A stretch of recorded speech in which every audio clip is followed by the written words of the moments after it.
मैं मंदिर में आ गई हूँ। अभी यहाँ पे फिर से पंडित जी जो है कथा सुनाएंगे, तो आप लोग एंजॉय करना। अभी सारी लेडीज़ को मैं दिखाऊंगी आपको।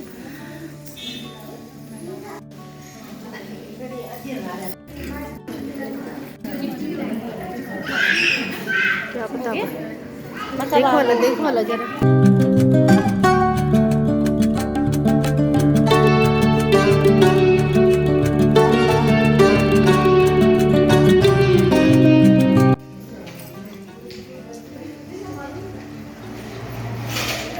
मीना जी ऊपर देखो।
ऐसी भी है।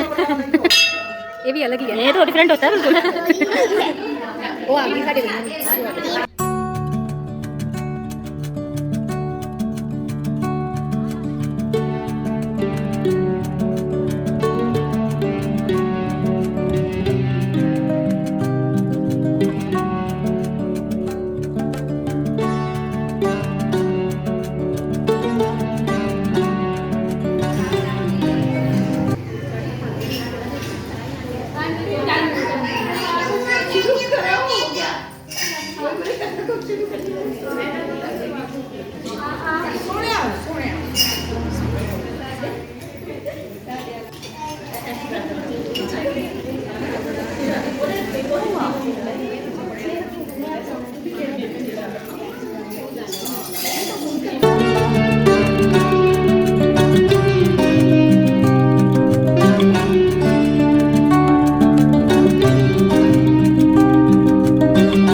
ये नए आए ना बीच में।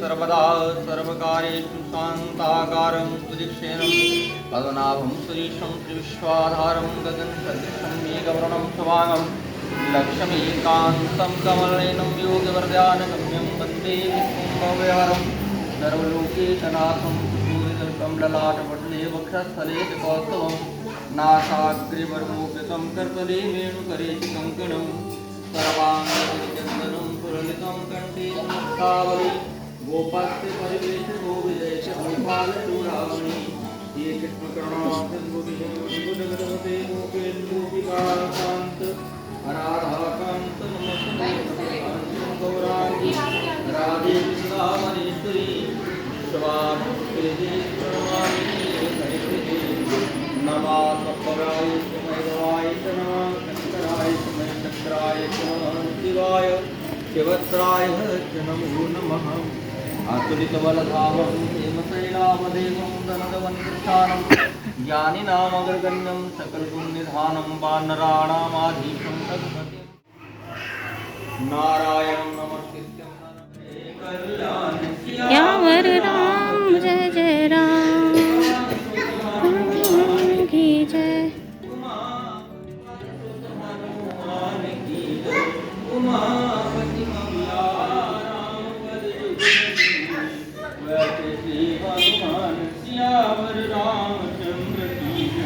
पवन सुत हनुमान की जय। अथ कार्तिक कृष्ण चतुर्थ्यां कर भाग्यवती स्त्रियों को ही अधिकार है, क्योंकि स्त्रियों का ही फल सुनने में आया है।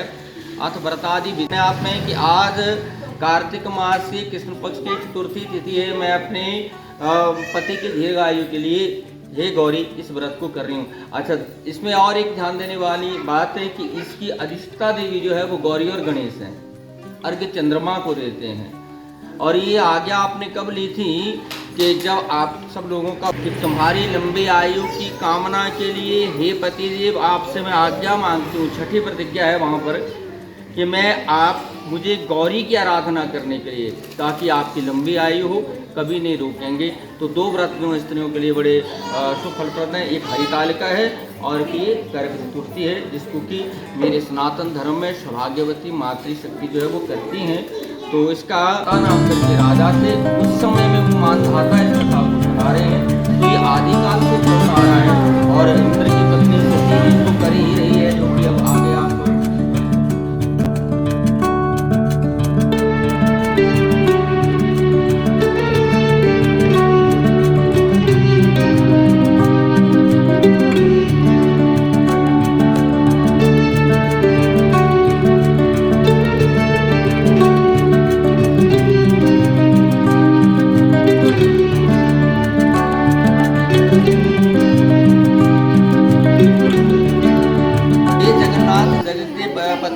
नाथ एक ऐसा व्रत कहिए जिसके करने से संपूर्ण विघ्न नष्ट हो। क्योंकि मेरे पति जो हैं वह इस समय बड़े कठिन तप में गए हुए हैं, क्योंकि अर्जुन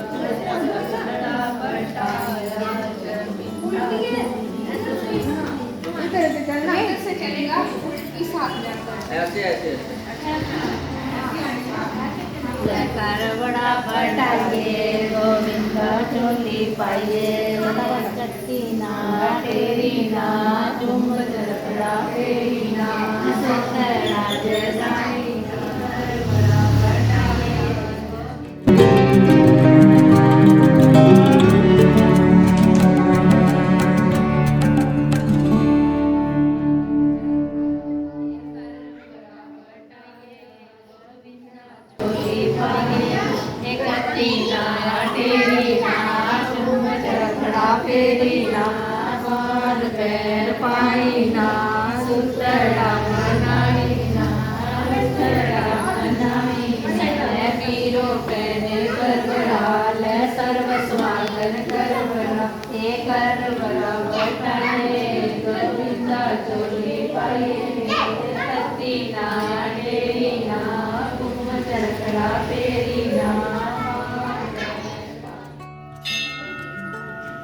वीरावती नाम करके एक कन्या को जन्म दिया और वह तत्पश्चात एक शुभ मुहूर्त में ब्राह्मण ने कमल नैना और पूर्ण चंद्रमुखी अपनी उस कन्या को विधि पूर्वक वेदांत जानने वाले एक सूची ब्राह्मण को ब्याह दिया है। ब्राह्मण कार्तिक महीने की कृष्ण चतुर्थी को सायंकाल को लिख करके उसके नीचे शिव गणेश षणमुख सहित पार्वती मूर्ति को चंदन से बनाए, गंध पुष्प अक्षर से शिवाय नमः सर्वाणी नमः इस मंत्र से पूजा करे और कहे भक्ति युक्त जो हम स्त्री हैं उनको शुभ संतति और सौभाग्य दो। हमारी संतति जो है उसको बढ़ाओ और हमें सौभाग्यशाली बनाए रखो। पार्वती के पात्र में पार्वती के साथ में भगवान गणेश जी को सन्मुख जी की पूजा करें और फिर पुष्प अक्षत धूप आदि से अलग अलग पूजा करके अक्षत संपन्न पकवान और दीप से 10 करवे दान करने का विधान है। हम एक ही हवा करते हैं ना। शास्त्र कहता है कि दान का सायंकाल 1, 5, 7, 9, 11 जितने भी दीप हैं लें, थाली में जगाएं, सभी जगा सकते हैं। आपकी हिंदू सनातन संस्कृति के लिए बता रहा हूँ मैं। और उसको आकाश को दिखाएं, आकाश दीप बोलते हैं उसको, और उसको दिखा करके अपनी जहाँ तुलसी है, अपना पूजा का स्थान है, कहीं गौशाला है, तो वहाँ पर उन दीपों को सजा करके रख दो। फिर धाम वृंदावन में बिहारी जी में की स्त्रियाँ रात्रि को चंद्रमा को अर्घ्य दें, ऐसा विधान कहा। और वह ब्राह्मण की कन्या भी व्रत में क्षुधा तृषा से व्याकुल हो गई, उसने भी व्रत किया और उसको क्षुधा लगी, तृषा लगी। आपने फिर करना ही अभी 7 बार करेंगे। हाँ जी। तो क्षुधा लगी, तृषा लगी और पृथ्वी के ऊपर गिर पड़ी, तब सब बांधव रोने। हैप्पी करवा चौथ मोनिका एंड सुहानी।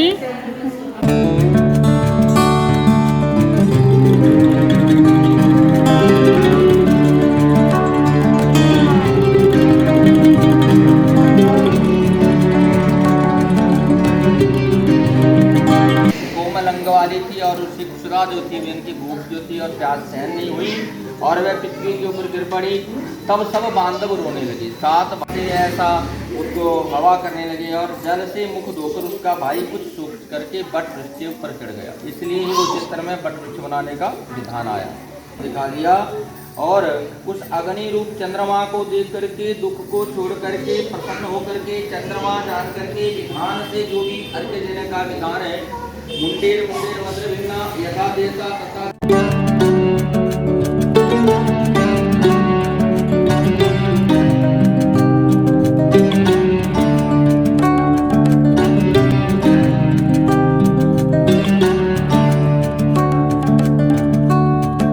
करवा चौथ और पूजा करी है। और उसके भाइयों ने 1 साल तक उस शरीर को वैसे ही रखा। अब उसके भाई थे, उन्होंने भी निर्जल व्रत रखा।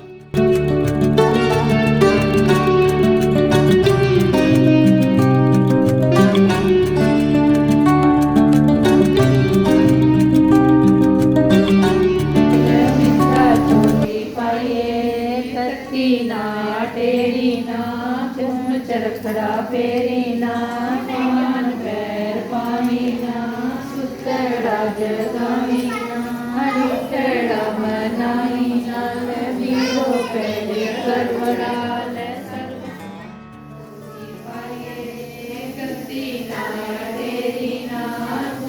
हैप्पी करवा चौथ दीप्ति। भाव क्या रहा कथा का सारा भाव ये रहा कि विधान में अगर आप गड़बड़ करेंगे तो जरूरी नहीं है, अवश्य नहीं है कि भगवान आपको फल दे देंगे। गीता लिखती है कि विधि निषेध कार्यों को भगवान कहते हैं वह ग्रहण नहीं करता। विधान का जो स्थिति है उसको अवश्य लेना चाहिए। जैसे आप चंद्रमा पर के दिए बिना ही भोजन कर लें, उस व्रत का कोई ऐसी भाव नहीं रहा। इसलिए और कई ऐसी बातें हैं इस व्रत में विधान का, किसी भी चीज में विधान का भाव है तो मैं उसे ध्यान कर लेता हूँ। चाहे मेरी सोने की पूर्व नागर की पूजा कर दूं, लेकिन भाव नहीं है, विधान नहीं है तो उसे मैं ग्रहण। काम क्रोध लोभ मोह मद मत्सर, क्रोध से लोभ से मोह से इन चीजों से वर्जित रहोगे तब व्रत होता है। अगर फिर आपने कहीं मान लिया, बुरा मत मानिए, जिसने संसार में प्रवृत्ति कर ली आज की रात्रि में, तो आपका व्रत भंग हो जाएगा। क्योंकि सीधा सीधा बताने पड़ता है, वैसे बताएं तो आप समझ नहीं पाएंगे। और कहीं खाने में भी आज आपने कोई ऐसी अभक्ष्य वस्तु खा ली तो व्रत जो है वो भंग हो जाएगा, दिन भर की तपस्या। इसलिए ये तप है आपका, जिस तप को वीरावती ने भी किया। लेकिन देखो वीरावती गई और वीरावती जो थी भाग्य वहां पर से ले गया।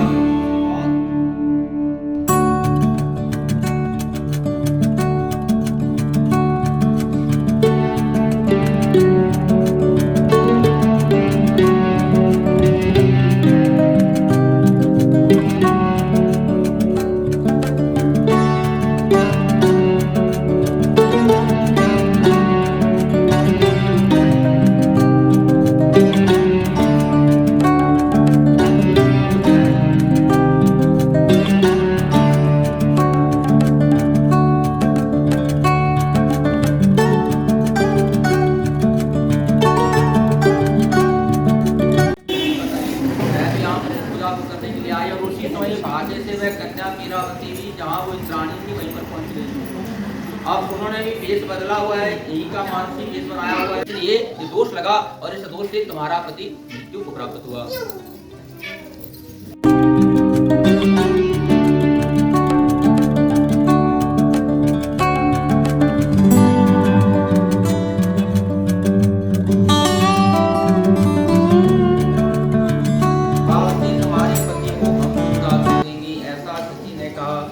व्यास जी कह रहे हैं कि इंद्राणी के ऐसे वचन सुन करके उस स्त्री ने विधान पूर्वक उस व्रत को किया और वह जो कन्या थी वहाँ 16 श्रृंगार किए, लेकिन कब किए? जब उसकी पति की वहाँ पर सब देह पड़ी थी, बड़ा कटी, और उसके व्रत करने के बाद जल छिड़ करके उसके पति को सींच करके जीवित कर दिया। बोले सच्चिदानंद भगवान।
दीप्ति आगे से चढ़ा।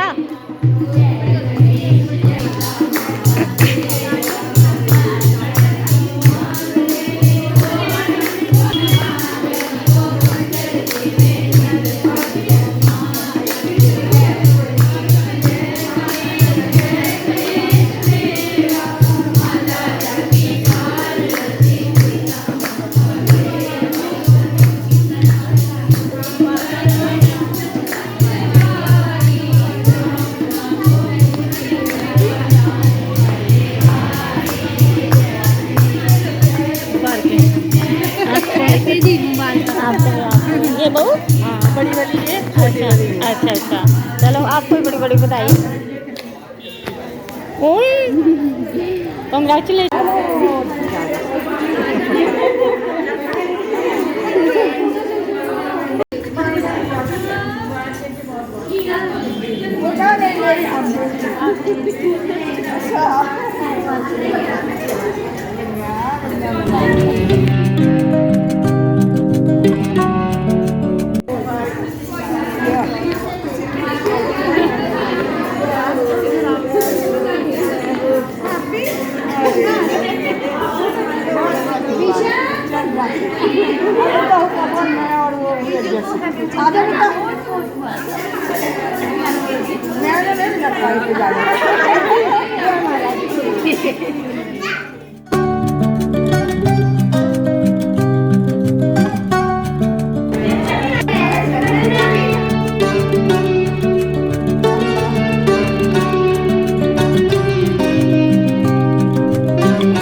लग रही हो ना हीरोइन ने।